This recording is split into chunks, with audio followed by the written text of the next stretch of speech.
Jan van der Waal is an anatomist from the Netherlands, and this is work based on his PhD thesis from 1988. It's seminal work, and it's never been cited in the literature because it existed in a thesis sitting in his library. And fortunately, in response to Peter Hying, the sponsor of the 09 conference, he agreed to write it up. It's now published. Next slide, please. And the whole text article you can get online, the International Journal of Therapeutic Bodywork and Massage. So what he's looking at here is the joint region of the elbow. He's looking at the architecture, the connective tissue, and leading to some comments on the anatomy of fascia. But you need to pay attention to the terminology. Are we talking about the locomotor system, the musculoskeletal system, or some of both? Ligaments, where are they? And finally, where is the fascia? From his perspective as an anatomist, you cut, you dissect, you separate capsules, ligaments, and muscles. But the continuity that was there in the original is gone. What you see in Netter does not exist. Netter's slides are made to show you a principle, but that principle isn't there. You had to create it with a scalpel to get it. So let's continue. So the dissection then changes the way in which you think about things. And the dissection is done by someone who has a particular vested interest in what he or she is going to show you. So the connective tissue forms two basic functions. And if you go back to the embryology, you can see that. It connects and it disconnects. So fascia does both. It allows tissue to slide and it holds tissues together. For those of you who've done any cross-country skiing, you get the right wax on there, you get kick when you want kick, and you get glide when you want glide. It does both. You get the wrong wax on there, and you're in trouble. Same thing with connective tissue. It's supposed to slide when it wants to slide, and it's supposed to contract and stick together when it sticks together. We'll get to that another time later. Next, please. So, again, this is what we see in Netter. You've cleared away all the fascia. Let me back up a little bit. If you think about the central nervous system, what comes to mind? What comes to mind is, you know, we got a cell in the brain and it runs out of the spinal cord and out and so on. That's 10% of the cells. 90% of the cells in the central nervous system are glial cells. When I was in medical school, they had no function. Well, we now know they have a major function in memory. They do all sorts of things. What about fascia?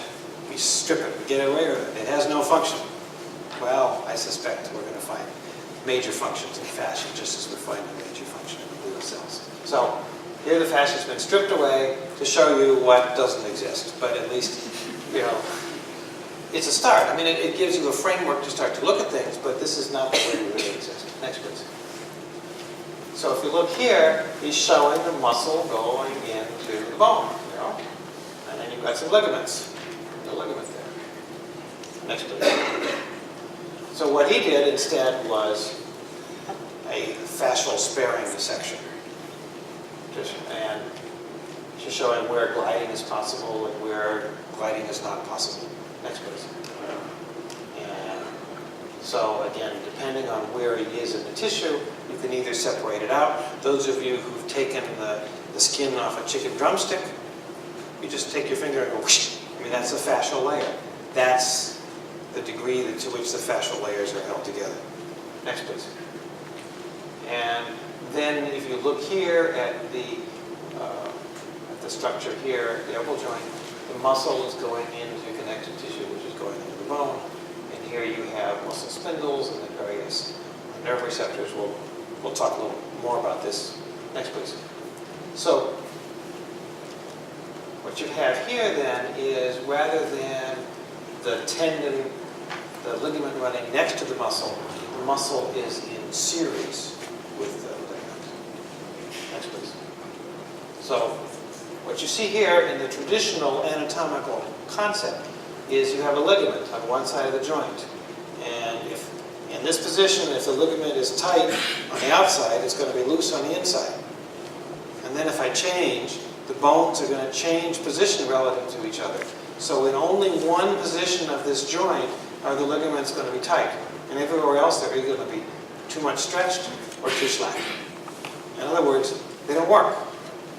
A static ligament doesn't work. There's only two joints in the body where when you move the joint, the bones stay the same distance from each other.